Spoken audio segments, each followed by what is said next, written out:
करुणा शर्मा मुंडे 4 वर्षांपूर्वीपर्यंत हे नाव परळी आणि बीडमध्ये दबक्या आवाजात चर्चेत होतं, पण आज हे नाव संपूर्ण महाराष्ट्राला परिचित झाले। जेव्हा जेव्हा धनंजय मुंडे यांच्याशी संबंधित एखादा वादग्रस्त विषय चर्चेत येतो तेव्हा तेव्हा करुणा शर्मा मुंडे हे नाव अपसुकच येतं। आताही बीडमधील सरपंच संतोष देशमुख यांच्या हत्या प्रकरणात वाल्मिक कराड आणि त्याच्या साथीदारांना अटक झाली आहे। वाल्मिक कराड म्हणजे धनंजय मुंडे यांचा अत्यंत विश्वासू व्यक्ती, त्यामुळे कराडला मुंडेंचाच आशीर्वाद असणार या दाव्यातून त्यांच्या राजीनाम्याची मागणी केली जाते। अशातच भाजप आमदार सुरेश धस यांनी करुणा शर्मा यांच्याशी संबंधित एका प्रकरणाचा उल्लेख केलाय। करुणा शर्मा यांच्या गाडीत पिस्तूल ठेवून त्यांना अडचणीत आणणारा अधिकारी कोण आहे हे मला माहितीये, असा गौप्यस्फोट धस यांनी केलाय।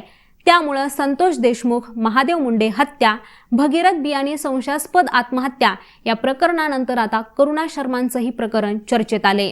तर करुणा शर्मा यांच्या गाडीत पिस्तूल प्रकरण नेमकं काय आहे तेच या व्हिडिओच्या माध्यमातून जाणून घेणार आहोत। 12 जानेवारी 2021 तत्कालीन मुख्यमंत्री उद्धव ठाकरे यांच्या मंत्रिमंडळात धनंजय मुंडे सामाजिक न्याय मंत्री होते।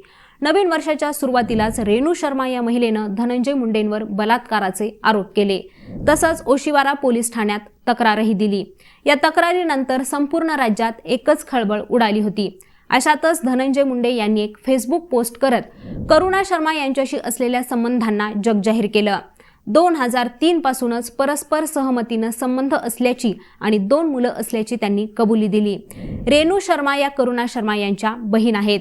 यानंतर बलात्काराचा आरोप करणाऱ्या रेणू शर्मा यांनी आपली तक्रार मागे घेतली होती, पण महिन्याभरानंतरच पुन्हा एकदा करुणा शर्मा यांनी त्यांच्या मुलांना बंगल्यात डांबून ठेवल्याचा आरोप केला होता।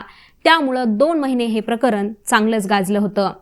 या घटनेच्या 8 महिन्यांनंतरच करुणा शर्मा यांनी 5 सप्टेंबर 2021 मध्ये परळी दौरा केला।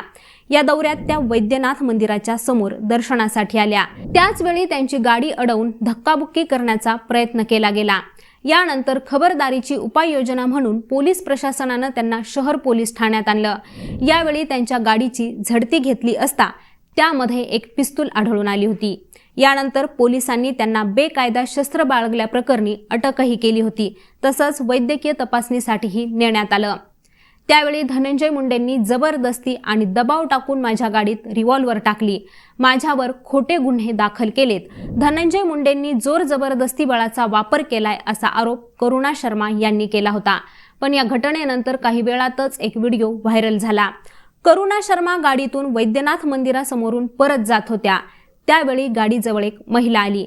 अनोळख्या तरुणीनं आपलं तोंड पूर्णपणे झाकलेलं होतं। ती तरुणी गाडीची डिक्की उघडून त्यात काहीतरी वस्तू ठेवत असल्याचं या व्हिडिओमधून दिसून आलं होतं। पण पिस्तूल ही कोणी ठेवली की ती अगोदरपासूनच होती याचं गूढ मात्र कायम होतं। अशातच आता 3.5 वर्षांनंतर सुरेश धस यांनी या प्रकरणाची पुन्हा खपली काढली आहे। करुणा शर्मा यांच्या गाडीत पिस्तूल टाकणारी बुरखाधारी व्यक्ती महिला पुरुष होता, तसंच संबंधित व्यक्ती पोलीस खात्यातीलच होता। सुरुवातीला धस या पोलीस अधिकाऱ्याचं नाव जिल्हा पोलीस अधीक्षकांना सांगणार असं म्हणत होते, मात्र या पोलिसाचं नाव संजय सानप आहे असा गौप्यस्फोटच सुरेश धस यांनी काही दिवसातच जाहीर सभेतून केला। धस यांच्या या दाव्यामुळे बीडच्या राजकारणात एक वेगळीच चर्चा सुरू आहे।